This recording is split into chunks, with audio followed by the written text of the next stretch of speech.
ফেরেশতাদেরকে এবার অর্ডার করবেন, ওয়াসিকাল্লাযীনা কাফারু ইলা জাহান্নামা যুমারা, ওদেরকে হাঁটিয়ে হাঁটিয়ে জাহান্নামের দিকে নিয়ে যাও। কোন জাহান্নাম? ইন্না জাহান্নামা কানাত মিরসাদা, যে জাহান্নাম ওত পেতে বসে রয়েছে। কথা বলেন ঠিক কিনা? নাফরমানদের ভিতরে একবার যাদের নাম এসে যাবে, এই সমস্ত বেঈমানগুলো যুগের পর যুগ, শতাব্দীর পর শতাব্দী ওই জাহান্নামের ভিতরে অবস্থান করবে। এই দুনিয়ার ভিতরে সারাটা জীবন আমরা থাকতে পারবো না।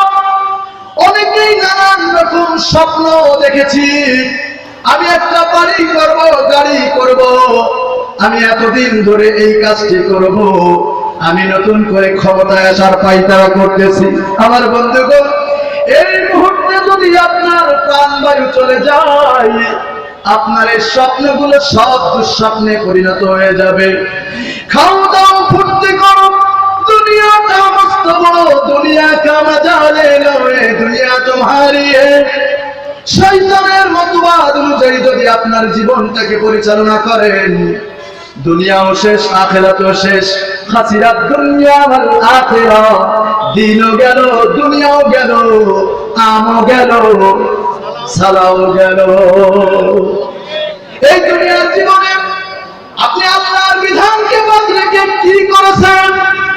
যদি আপনাকে একটু আমি উদাহরণ দিতে যাই, 16 বছরের উদাহরণ টেনে দিতে পারি। 16টা বছরের ভিতরে স্বৈরাচারী খুনি হাসিনা ইসলামটাকে কিভাবে দমিয়ে রাখা যায়, ইসলামটাকে ষড়যন্ত্র করে কিভাবে বাংলার জমিন থেকে শেষ করে দেওয়া যায়, এই স্বৈরাচারী সবসময় তার পায়তারা করেছে। কথা বলেন ঠিক কিনা? দেশটাকে নির্যাতন করতে করতে দেশটাকে একেবারে জাহান্নাম বানিয়ে ফেলেছে। যে যে চেয়ারে যাকে বসিয়েছে, যত বড় বড় চেয়ার, তত বড় বড় সন্ত্রাস ডাকাত গুলো আমাদের সমাজে ছিল কিনা? সবাই বলেন ছিল কিনা? যদি আইনমন্ত্রীর কথা বলি, আইনমন্ত্রীর চেয়ারে বসে যত সব বেআইনি কাজগুলো ওই বেঈমানদের দ্বারা সংগঠিত হয়েছে, ঠিক কিনা?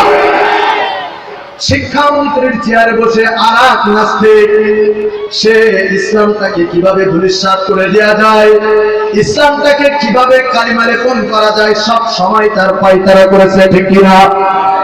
বিচারকের চেয়ারে বসে যত সব অবিচারগুলো বিচারের নামে প্রহসন করেছে, যত বড় বড় বিচারপতি, তত বড় বড় জালিমের বাচ্চা আমাদের সমাজে ছিল কিনা?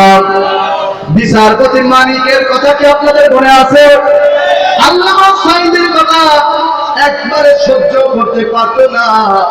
আল্লাহ রাব্বুল আলামিন এই বেঈমানটাকে দুনিয়ার জীবনে কি অপমানিত করেছে, লাঞ্ছিত করেছে, আমরা সবাই দেখতে পেয়েছি, ঠিক কিনা? ধরা যখন খেয়েছে, অলরেডি একটা আউট করে ছেড়ে দিয়েছে, আর যখন পরের দিন পড়ে গেছে, সেখানে জুতা দিয়ে স্বাগত জানানো হয়েছে, ঠিক কিনা?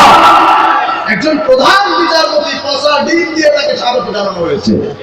আমার বন্ধুগণ, যারাই এইভাবে ইসলামকে নিয়ে বাড়াবাড়ি করবে, আলেম ওলামাদেরকে নিয়ে বাড়াবাড়ি করবে, এভাবেই তাকে দুনিয়াতে লাঞ্ছিত হতে হবে। কথা বলেন ঠিক কিনা? দুনিয়ার জীবনে বাড়াবাড়ি করেছেন, দুনিয়ার জীবনে তো রয়েছে, কবরে গেলে কি অবস্থা হবে একটু খেয়াল করে দেখুন। আমার বন্ধুগণ, এই বিচারপতির চেয়ারে বসে দলীয় কর্মী বলে এক একটা হালের বিনিময়ে বড় বড় চাঁদাবাজ, সন্ত্রাস, জালেমদেরকে তারা মুক্তি দিয়ে দিয়েছে। মিলিটার নট, কোরআনের পাখিগুলো ইসলামী আন্দোলনের প্রতি সর্বপ্রাণ মানুষগুলোকে আহ্বান করেছে, মানুষের দ্বারে দ্বারে কোরআন প্রচার করেছে।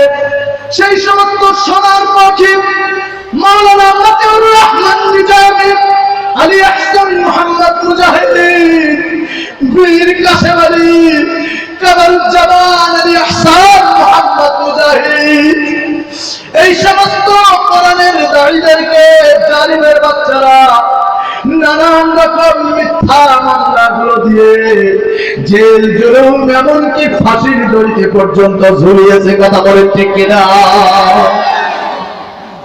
কোরআনের পাখি আল্লামা সাঈদীর কথা একটু বলি। আল্লামা সাঈদী ধর্ম বর্ণ নির্বিশেষে যে মানুষটাকে কলিজা দিয়ে পাগলের মতো ভালোবাসতেন মানুষ, সেই মানুষটাকে এই জালিমের বাচ্চারা সহ্য করতে পারে নাই। তারা মনে করেছিল আল্লামা সাঈদীর জবান যদি বন্ধ করে দেওয়া হয়, মনে হয় এত হিম্মত নিয়ে আমাদের এই অনিয়ম দুর্নীতির কথা আর কেউ প্রকাশ করতে পারবে না। আমার বন্ধুগণ, যে মানুষটা 50টি বছর কোরআনের খেদমত করেছেন, যে মানুষটা 56টা দেশে কোরআনের দাওয়াতি কাজ আঞ্জাম দিয়েছেন, যে মানুষটাকে সারা বিশ্বের সরল প্রাণ মানুষগুলো কলিজা দিয়ে ভালোবেসেছেন, বাংলাদেশের হাতে গোনা জালিমের বাচ্চারা গুলো সহ্য করতে পারে নাই। এজন্য তাকে যুদ্ধ অপরাধী, রাজাকার, ধর্ষণকারী, বিভিন্ন মিথ্যা মামলাগুলো দিয়ে জালিমের বাচ্চারা একদিন দুই দিন নয় 13টি বছর ধরে জালিমের জিন্দাখানায় মানসিকভাবে শারীরিকভাবে নির্যাতন করে করে মানুষটাকে শেষ করেছে। কথা বলেন ঠিক কিনা? এখনো নির্যাতন করার পরেও বেঈমানগুলোর খাহেশ মিটে নাই। ভারতের দালালদেরকে সন্তুষ্ট করা লাগবে, ভারতের রাম আর বামদেরকে যেহেতু খুশি করা লাগবে, অবৈধভাবে চেয়ার যেহেতু ধরে রাখা লাগবে, এজন্য তারা পরিকল্পিতভাবে হার্ট অ্যাটাকের নাটক বানিয়ে কোরআনের পাখি আল্লামা সাঈদীর সাথে দুশ্মনী করেছে। আল্লামা সাঈদীকে মেডিকেলে নিয়ে এসে হার্ট অ্যাটাকের বাহানা দিয়ে মেডিকেলের ভিতরে একদিনের মাথায় তাকে হত্যা করেছে বিষ প্রয়োগে। কথা বলেন ঠিক কিনা? আল্লামা সাঈদী গাড়ি থেকে নেমে তাফসীর শুরু করার পূর্বে যেভাবে তাওহীদি জনতাকে উদ্দেশ্য করে মানুষকে একটা সালাম দিতেন, গাড়ি থেকে নেমেই জাতির উদ্দেশ্যে মনে হয় বিদায় সালামটুকু জানিয়েছিলেন, আসসালামু আলাইকুম ওয়া রাহমাতুল্লাহ। মানুষটা সালাম জানিয়ে হাসি মুখে হাঁটতে হাঁটতে মেডিকেলে চলে গেলেন। এই একটা দিনও জালিমের বাচ্চারা তাকে একটু শান্তিতে থাকতে দেয় নাই। যে ডাক্তার নবী কুলাঙ্গার থেকে তার ডাক্তার নিযুক্ত করা হয়েছিল, সেই মুস্তাফা জামান বিগত 13 সালে সাথে সাঈদী তুই রাজাকার বলে স্লোগান করেছিল। ওই বেঈমানটাকে দিয়ে ওই মেডিকেলের ভিতরে তাকে শারীরিকভাবে মানসিকভাবে টর্চার করেছে। কথা বলেন ঠিক কিনা? পরবর্তী দিন যখন আল্লামা সাঈদীর নিথর দেহ থেকে পাঞ্জাবিটা সরাই নেওয়া হয়, পাঞ্জাবিটা যখন মাসুদ ভাইয়ের হাতে হস্তান্তর করা হয়, ওই সময় দেখা গেছে পাঞ্জাবিটা ছেঁড়া ফাটা অবস্থায় ফেরত দেওয়া হয়েছে। ওরা মনে করেছিল সাঈদীর জবান বন্ধ করে দিতে পারলেই বুঝি আমাদের রাস্তা পরিষ্কার হয়ে যাবে।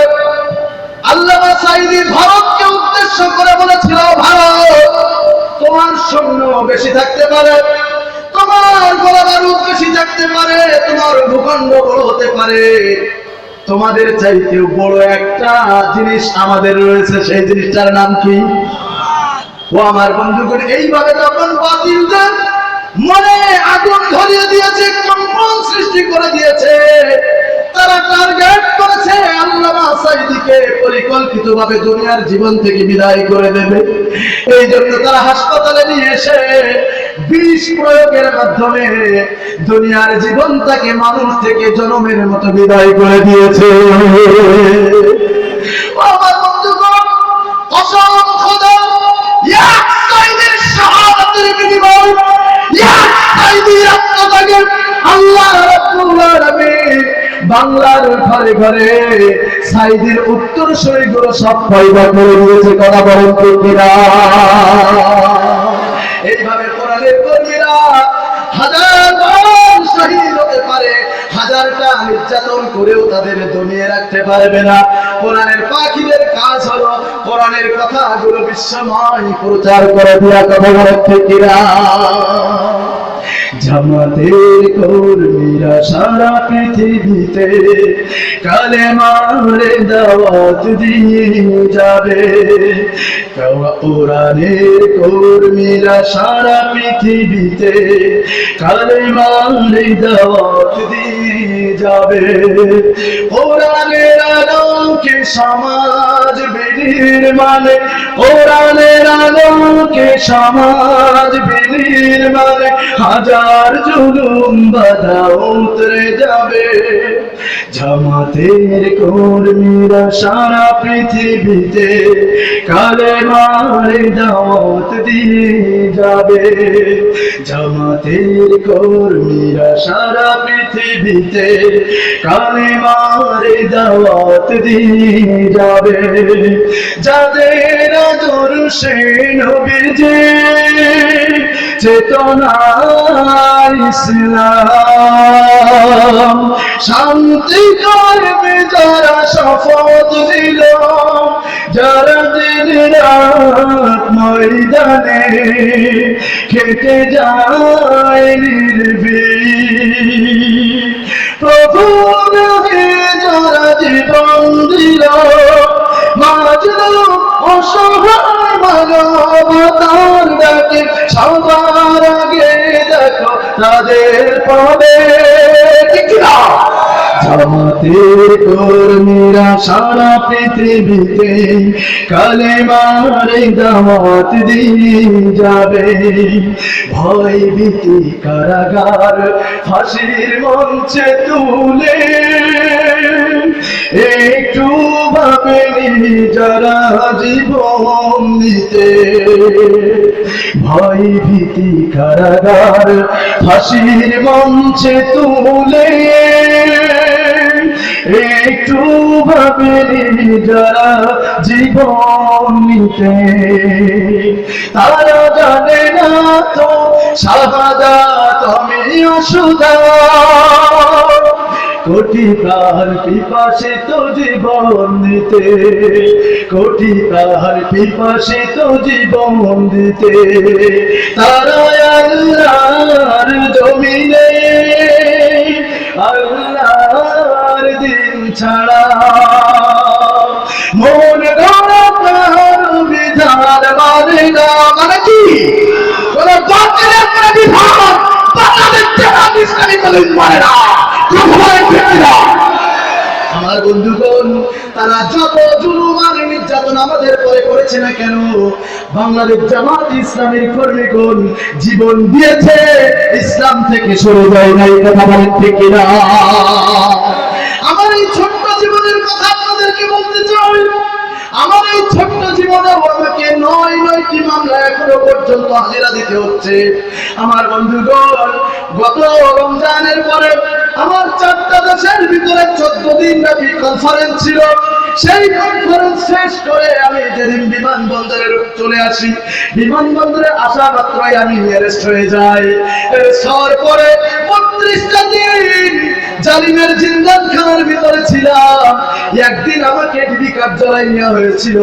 সেই দিন আমাকে উল্টা করে ঝুলিয়ে চোখ হাত পা গুলো বেঁধে পশুর মতো আমার উপর নির্যাতন করেছিল। এখনো পর্যন্ত আমি সুস্থ হতে পারি নাই। ও আমার বন্ধুগণ, শুধু তাই নয়, মানতেছি আল্লাহ এবং আল্লাহ রাসূলকে, ইসলামকে নিয়ে যে পরিমাণ গালিগালাজ করতেছে, তাতেই আমি আত্মহত্যা হয়ে গেছি। আমার বন্ধুগণ, এত কিছু করার পরেও কিন্তু বাতিলরা আমাদেরকে কোনোদিন ইসলামী আন্দোলন থেকে সরাইতে পারে নাই। দুনিয়ার জীবনে আপনি এইভাবে জুলুম করেছেন, আমি উদাহরণ দিচ্ছিলাম। এইভাবে নিরপরাধ মানুষদের উপরে আপনি টর্চার করেছেন, জুলুম নির্যাতন করেছেন, আয়না ঘরে মানুষগুলোকে পশুর মতো বন্দী করে রেখেছিলেন। ও আমার বন্ধুগণ, দুনিয়ার জীবন শেষ হয়ে গেল, দুনিয়ার জীবন শেষ হয়ে গেল, কবরের জীবন শুরু হয়ে গেল। কবরের জিন্দেগিতে আপনাকে যখন প্রশ্ন করা হবে, মান রব্বুকা ওয়া মান দীনুকা ওয়া মান নবিয়ুকা ওয়া মান হাযা রাজুল, আপনি কি বলতে পারবেন বাবা তুই কার কাছে আসছিস? আমি তো আমেরিকার বড় নেতা ছিলাম, তুই আমার কাছে কেন আসছিস? বলতে পারবে? বলতে পারবে? হবে কথা বলে ঠিক কিনা? কবরের জিন্দেগিতে আপ্যায়নের ব্যবস্থা রয়েছে। কবরের জিন্দেগি শেষ হয়ে গেল, উঠতে হবে এবার আখিরাতের ময়দানে। আখিরাতের ময়দানে বেঈমানগুলোকে এক এক করে আল্লাহর কাছে এবার নেওয়া হবে। আল্লাহ রাব্বুল আলামিন যখন তাদেরকে বলবেন, দুনিয়ার ভিতরে একটু ক্ষমতা দিয়েছিলাম, কি করেছি বল? দুনিয়ার ভিতরে আইনের চেয়ারে বসেছিলাম, কেন বিরাজি কাজগুলো তুই করেছিলি একটু বল? দুনিয়ার ভিতরে প্রধানমন্ত্রী করে তোকে একটু চেয়ারে বসেছিলাম, কেন তুই ইসলামের বিরোধিতা করেছিলি একটু বল? আলেমদের উপরে কেন নির্যাতনের স্ক্রিন রোলার চালিয়েছিলি একটু বল? তোর কারণে প্রশাসনের ভাইরাও পর্যন্ত ইচ্ছা না থাকা সত্ত্বেও তারা মনের বিরুদ্ধে কাজ করে মানুষের গায়ে হাত তুলেছে। কথা বলেন ঠিক কিনা? আল্লাহর কাছে তখন আর গলাবাজি করতে পারবে? গলাবাজি করতে পারবে? দুনিয়ার জীবনে নির্বাচন আসলে কত গলাবাজি। এই সমস্ত বেঈমানগুলো, নেতা নামের বাটপারগুলো, যারা পশ্চিম দিকে ঠিকমতো আসার আইনের আল্লাহই ভালো জানে, এই সমস্ত নেতাগুলো কত রকম ভাবে গলাবাজি করে মানুষকে স্বপ্নের বাড়ি শোনায়, আমি এইটা করে দেবো, ওইটা করে দেবো, আমার বদনামের গায়ে আপনারা ভোট দেবেন, কাজ করতে পারলে বাস দিয়ে দেবো। কথা বলেন ঠিক কিনা? আল্লাহর সামনে কি গলাবাজি করতে পারবে? জবানটাকে যিনি সারাই করে দেবেন তিনি কে? نختم على أفواههم وتكلمنا أيديهم وتشهد أرجلهم بما كانوا يكسبون।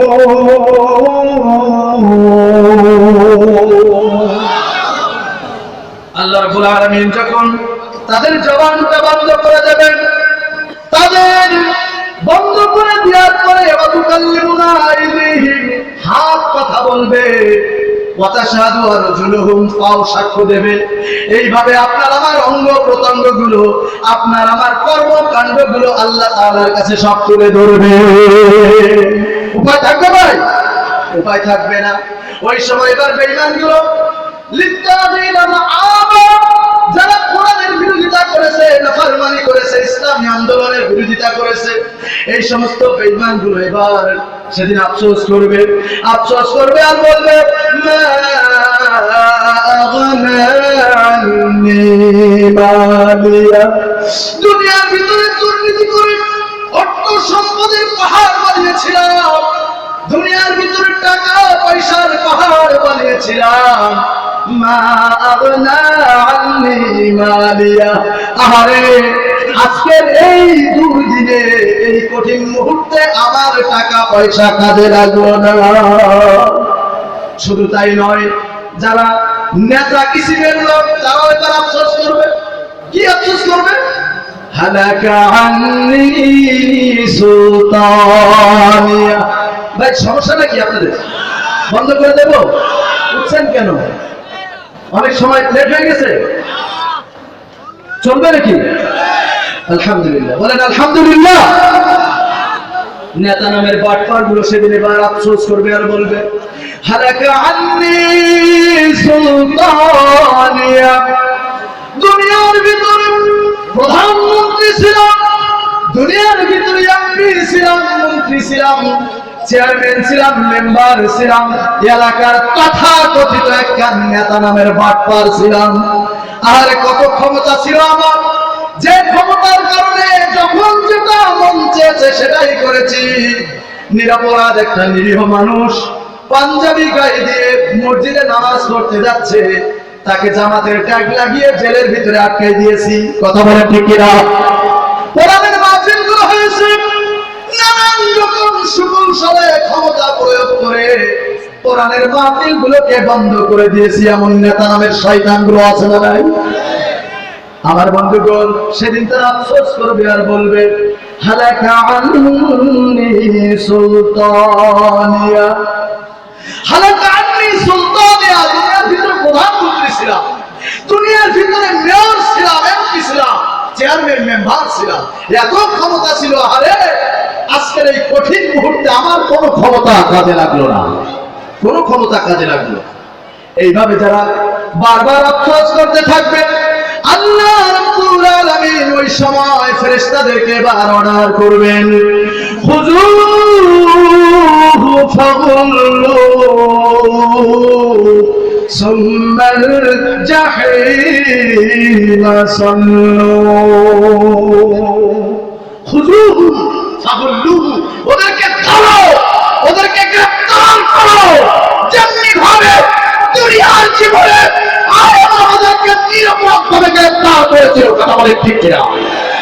নিরপরাধ মানুষগুলোকে মিথ্যা মামলা দিয়ে হাতে পায়ে বেড়ি লাগিয়েছিল। কথা বলে ঠিক কিনা? বাংলার জমিনে আমরা দেখতে পেয়েছি মা জন্মি মারা গেছে, ছেলে কারণে মুক্তি পেয়ে ডান্ডাবাড়ি অবস্থায় জানা যায় শরীক হয়েছে। কথা বলে ঠিক কিনা?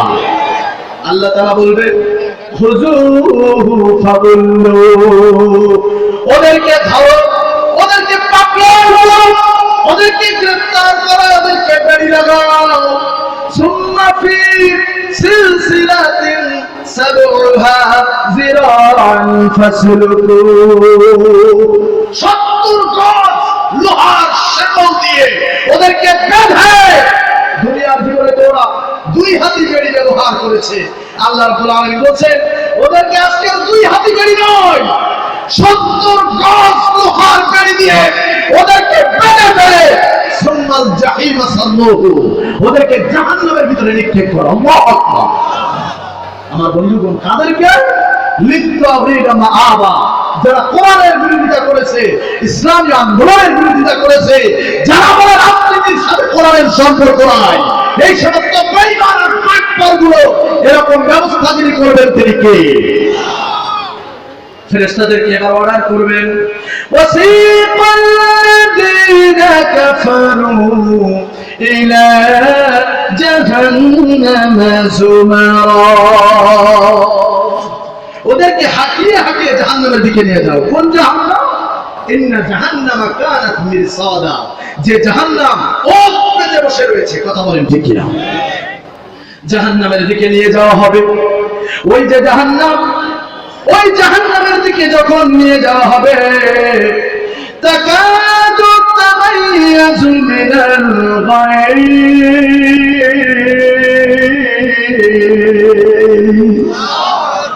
জাহান্নাম লজ্জায় রাগে ফেটে পড়তে চাইবে। একবার এসে যায়, দুনিয়ার জীবনে কি করেছিস চতুর্মূর্তি শুনতে বুঝাই ছেড়ে দেব। তাকাদু তামাইয়াজু মিনাল গায়ব, বেঈমানগুলোকে দেখে, নাফরমান বেঈমানগুলোকে দেখে জাহান্নাম গোসায় ফেলে পড়বে। জাহান্নামের দ্বার গোড়ায় যখন এই সমস্ত বেঈমানগুলোকে নিয়ে যাওয়া হবে, জাহান্নামের ফেরেশতাগুলো এবার তাদেরকে বলবেন, কুল্লামা উলকিয়া ফিহা ফাওজুন সাআলাহুম খাযানাতুহা আলাম ইয়াতিকুম নাযীর। জাহান্নামের ফেরেশতারা সেদিন তাদেরকে বলবে, কেন জাহান্নামে আসলি? দুনিয়ার জীবনে আল্লাহর তরফ থেকে কোন আহ্বানকারী কি তোদের কাছে আসে নাই? আল্লাহর তরফ থেকে কোরআনের বাণী কি তোদের কাছে আসে নাই? দুনিয়ার জীবনে আলেমরা তারা কি তোদের কাছে কোরআনের দাওয়াত দেয় নাই? দিচ্ছে কিনা ভাই? সবাই বলেন দিচ্ছে কিনা? কোরআনের দাওয়াত দিলেই মৌলবাদী, স্বাধীনতা বিরোধী, রাজাকার, যুদ্ধ অপরাধী। কথা বলেন ঠিক কিনা? তখন তারা বলবে, ক্বালু বালা قد جاءنا نذير, বেঈমানগুলো সেদিন বলবে, হ্যাঁ আমাদের কাছে এসেছিল, আমাদের কাছে এসেছিল। ফাকাজ্জাবনা, মিথ্যা মনে করে করে তাদের কথাগুলো উড়িয়ে দিয়েছি। অকুলনা, এবং আমরা বলেছিলাম। ওই জাহান্নামের ভিতরে তারা আফসোস করবে, আবারও আফসোস করবে আর বলবে, ও ক্বালু লাউ কুন্না নাসমাউ আও নাআকিলু মা কুন্না ফি আসহাবিস সাঈর। বেঈমানগুলো সেদিন আফসোস করবে আর বলবে, আরে দুনিয়ার জীবনে যদি হুজুরদের কথা একটু শুনতাম, নাসমাউ মানে মানতাম, আলেমুল আমাদের কথাগুলো যদি একটু মেনে নিতাম, আজকের এই কঠিন সম্মুখীন, এই আগুনের সম্মুখীন আমাদের আর হতে হবে। হাজারো আফসোস করে সেদিন আর কোনো পথ থাকবে? জাহান্নামের আযাব শুরু হয়ে যাবে, জাহান্নামের আযাব শুরু হয়ে যাবে। ওই আযাব সহ্য না করতে পেরে তারা আল্লাহর কাছে মরণ কামনা করবে। আল্লাহ রাব্বুল আলামিন তাদের প্রতি উত্তর বলবেন, লা তাদউল ইয়াওমা সুবুরান ওয়াহিদা ওয়াদউ সুবুরান কাসীরা। তোমরা একটা মৃত্যু কেন কামনা করো? এইভাবে তোমরা হাজারো অসংখ্য মৃত্যু যদি তোমরা কামনা করো, তোমাদের মৃত্যু আর হবে না। আমার বন্ধুগণ, ওই সময় আযাব যখন শুরু হয়ে যাবে, তাদের ক্ষুধা লেগে যাবে। যখন তারা খাবার চাইবে, জাহান্নামের ভিতরে যখন তাদের খাবার চাইবে, আল্লাহ রাব্বুল আলামিন পরবর্তী আয়াতে বলছেন, লা ইয়াযুকুনা ফিহা বারদাও ওয়ালা শারাবা। আল্লাহু আকবার।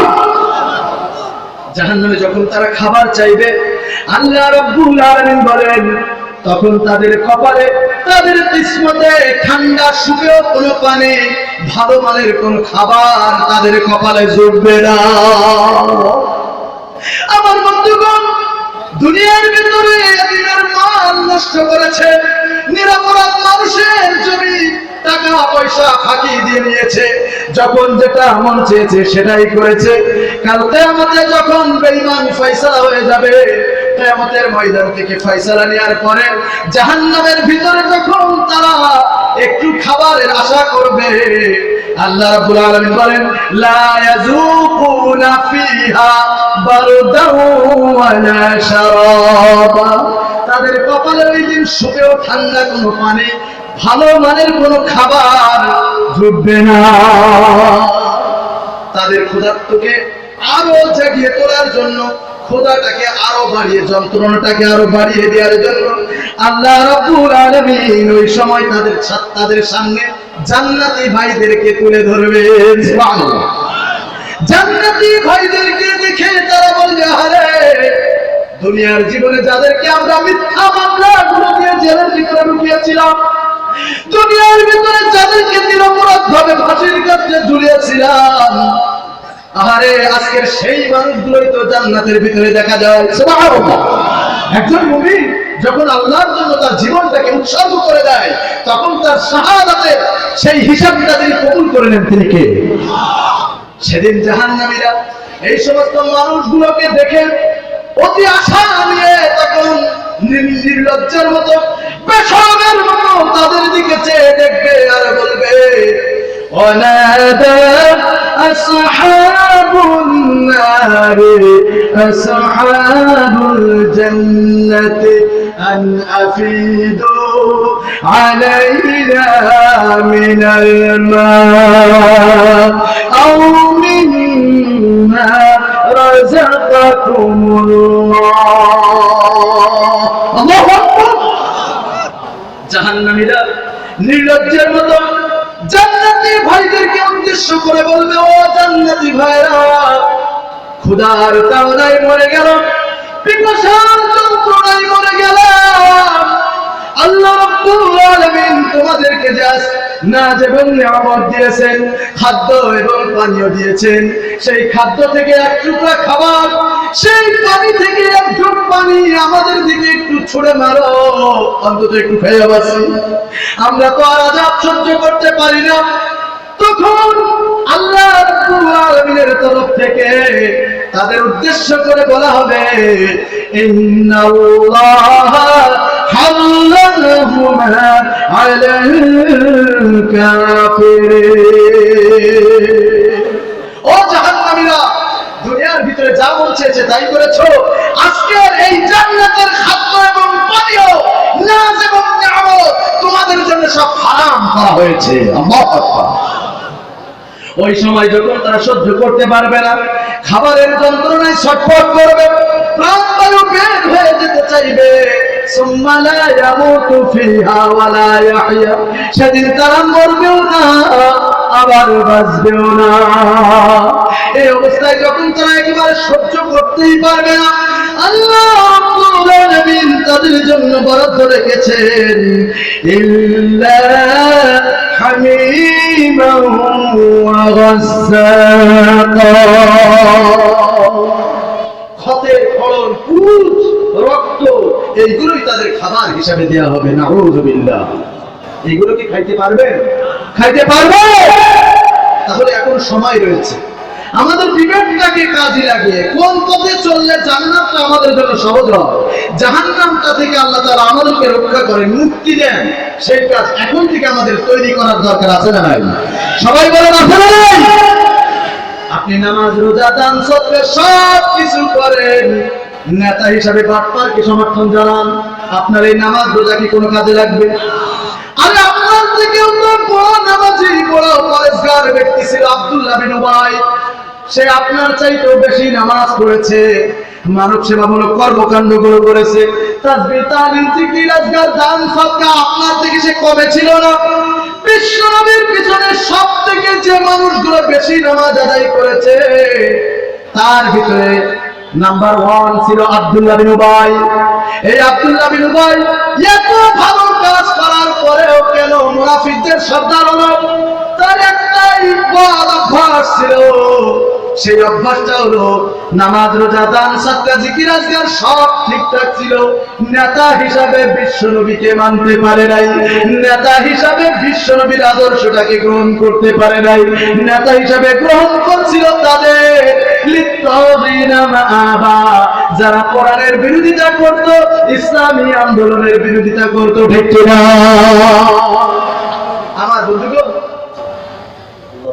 আমার বন্ধুগণ, তাহলে এখন চিন্তা করতে হবে যে আপনি নামাজ, রোজা, দান, সদকা, জিকির, আজকার সবকিছু করেন, কিন্তু আপনি দুনিয়ার সাময়িক ফায়দা হাসিলের জন্য আপনি এমন এক নেতা নামের বাটপারের পেছনে তেলবাজি করেছেন, দালালি করতেছেন। বলেন তো, ওই দালালি করার কারণে, ওই সমর্থন দেওয়ার কারণে নেতা সাহেব চেয়ারে বসে যখন একটা ইসলাম বিরোধী কর্মকাণ্ড করবে, গুনাহগার কি সে একা হবে নাকি আপনার ঘাড়েও চাপবে? সবাই বলেন। সুতরাং শুরুতেও বলেছি, এই সমাপনী সময়েও আমি বলতে চাই যে আসুন আমরা আমাদের বিবেকটাকে কাজে লাগাই। আমরা বিবেকটাকে কাজে না লাগালে দুনিয়াও শেষ, আখিরাতও শেষ। দুনিয়ার পরিণতি কেমন হতে পারে 16টা বছর তার পরীক্ষা আমরা কিন্তু দেখতে পেয়েছি। আমার বন্ধুগণ, এর পরেও যদি সাময়িক দুনিয়াবি স্বার্থ হাসিলের জন্য কোন বেঈমান নেতার দালালি করেন, মনে রাখবেন আপনার দুনিয়াও শেষ, আখিরাতও শেষ। আপনার জন্য জাহান্নামটাকে যিনি প্রস্তুত করে রেখেছেন তিনি কে? আমরা কি এই জাহান্নামে যেতে চাই? জাহান্নামে যেতে চাই নাকি? আল্লাহ রাব্বুল আলামিন যেন আমাদেরকে জাহান্নাম থেকে হেফাজত করেন। তাহলে আজকে আমরা জানতে পারলাম কি কি জাহান্নাম কি ধরনের, জাহান্নামে কারা যাবে, জাহান্নামের শাস্তিটা কি ধরনের হবে, জাহান্নাম থেকে আদৌ মুক্তি পাওয়া যাবে কিনা, জাহান্নামের ভিতরে কতদিন থাকতে হবে। আজকে কিন্তু আলোচনার সারাংশটা সংক্ষিপ্তভাবে আপনাদের কাছে তুলে ধরলাম। আপনারা কি আলোচনাগুলো বুঝতে পেরেছেন? সবাই বুঝতে পেরেছেন? এতক্ষণ যে কোরআন সুন্নাহ থেকে কথাগুলো বললাম, বলেন যে এই কথাগুলো আমার ছিল নাকি আল্লাহর ছিল? কে কোরআনের মালিক? কে? আপনার যদি কোনো সমস্যা হয়, ওই বোঝাপড়া আল্লাহর সাথে, আমার সাথে না। তার কারণ কোরআনের মালিক কে? আমি তো মাত্র প্রচারক। সুতরাং আমার যদি কোনো আচরণে আপনারা কষ্ট পান, তাহলে ছোট ভাই হিসেবে ক্ষমা করে দেব। আর যদি কোরআনের কোনো কথা আপনাদের সমস্যা মনে করেন, বোঝাপড়া কার সাথে? কার সাথে? আল্লাহ তাআলা আমাদেরকে কবুল করুন, বলেন আমিন।